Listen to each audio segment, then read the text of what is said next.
प्राणियों के वर्गीकरण का अध्ययन करने वाले हैं।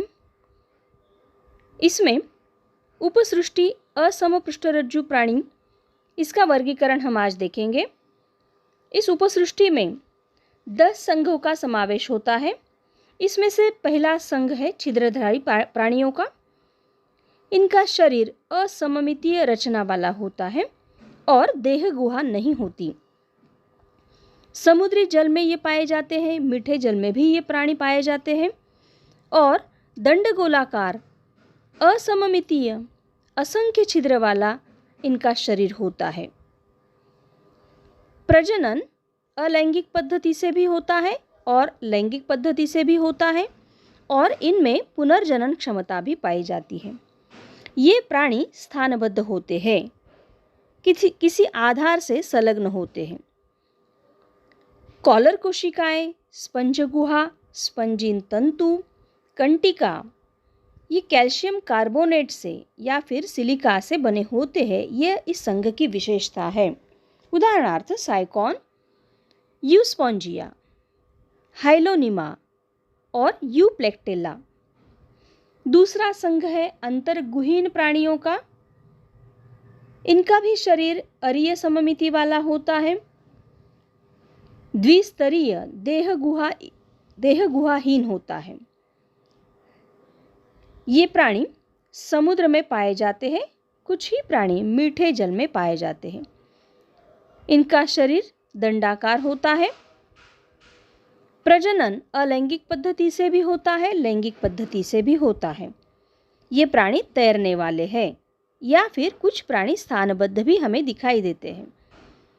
इस संघ की विशेषता ये है कि इनमें दंश कोशिका युक्त स्पर्शिकाएं होती है। दंश पेशी विष का अंतक्षेपण भी करती है। उदाहरणार्थ हाइड्रा, कोरसल, सी एनिमोन यानी समुद्र फूल, जेलीफिश, प्रवाल आदि। अगला संघ है चपटे कृमि प्राणियों का। इनका शरीर द्विपार्श्व सममिति वाला होता है, देह गुहा नहीं होती, त्रिस्तरीय शरीर होता है। कुछ स्वतंत्र रूप से ये प्राणी पाए जाते हैं तो कुछ परजीवी होते हैं। ये जमीन पर भी पाए जाते हैं और पानी में भी दिखाई देते हैं। इनका शरीर दुबला पतला पत्तियों जैसा होता है, चपटा होता है। ये अंतःपरजीवी भी होते हैं। इनमें लैंगिक पद्धति से प्रजनन होता है। ये प्राणी उभयलिंगी होते हैं। ये प्राणी तैरते भी हैं। इनका शरीर दुबला पतला होता है, पत्तियों जैसा होता है, चपटा होता है। उदाहरणार्थ प्लेनेरिया, फीता कृमि, लीवर फ्लूक। अगला संघ है गोल कृमि प्राणियों का। इनका शरीर द्विपार्श्व सममिति वाला होता है। त्रिस्तरीय नकली देहगुहा होती है यानी आभासी देहगुहा इनमें पाई जाती है। ये स्वतंत्र होते हैं या फिर अंतःपरजीवी होते हैं। बेलनाकार, बारीक पतले धागे जैसा, दंडाकार, गोलाकार और अखंडित ऐसा शरीर इनमें होता है। ये प्राणी लैंगिक पद्धति से प्रजनन करते हैं। ये एक लिंगी होते हैं। उपचर्म शरीर अखंडित होता है। यह इस संघ की विशेषता है। उदाहरणार्थ एस्केरिस यानी पेट में जो परजीवी होते हैं वो। उसके बाद का संघ है सखंड कृमि प्राणियों का। इनका शरीर द्विपार्श्व सममिति वाला होता है। त्रिस्तरीय सत्य देह गुहा युक्त ऐसा शरीर होता है। ये स्वतंत्र होते हैं। समुद्र में, मीठे जल में ये पाए जाते हैं। ये बाह्य परजीवी प्राणी हैं। इनका शरीर दंडाकार खंड युक्त होता है। लैंगिक पद्धति से ये प्राणी प्रजनन करते हैं। ये एक लिंगी भी होते हैं, उभयलिंगी भी होते हैं। दृढ़ रोम, परापात, शुक, सरकना,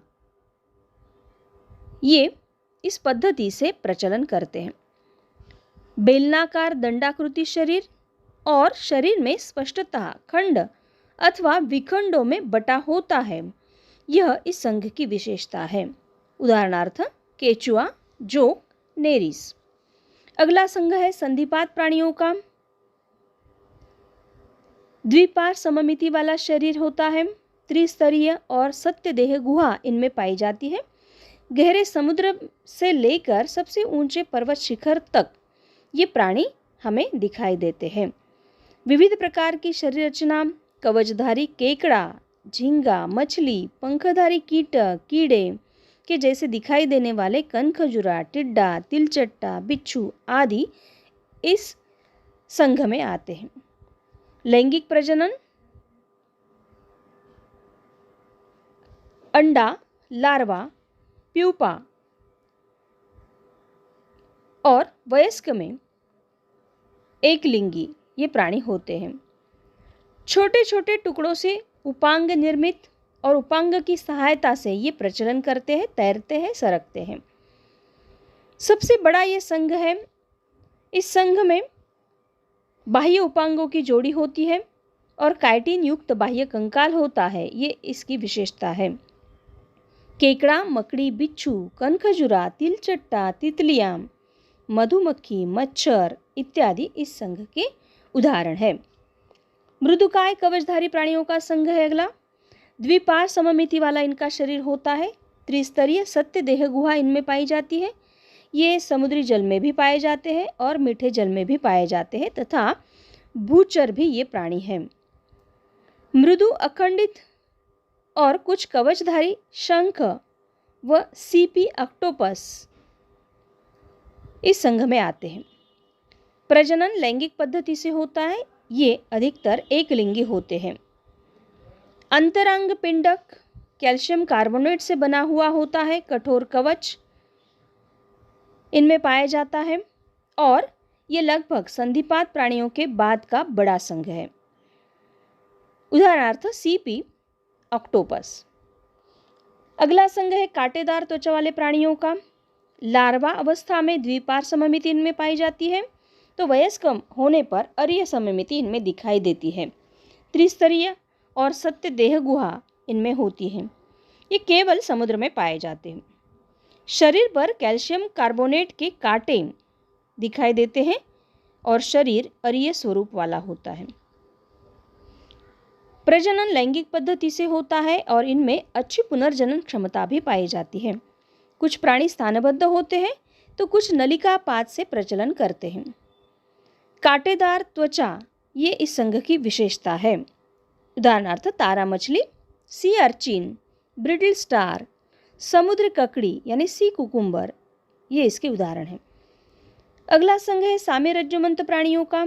इनका शरीर द्विपार्श्व सममिति वाला होता है।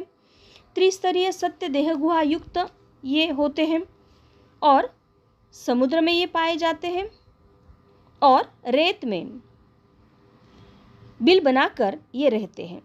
शुंड, कॉलर, धड़ में विभक्त इनका शरीर होता है और शुंड में ही पृष्ठरज्जु पाया जाता है। प्रजनन लैंगिक पद्धति से होता है। ये एक लिंगी भी होते हैं और उभयलिंगी भी होते हैं। बिल बनाकर रहना और इनमें समपृष्ठरज्जु और असमपृष्ठरज्जु प्राणियों के मध्य की कड़ी और श्वसन के लिए एक से अधिक क्लोम छिद्र ये इस संघ की विशेषता है। उदाहरणार्थ बेलेनोग्लॉसस, सेलोग्लॉसस, एकॉन कृमि इत्यादि। धन्यवाद।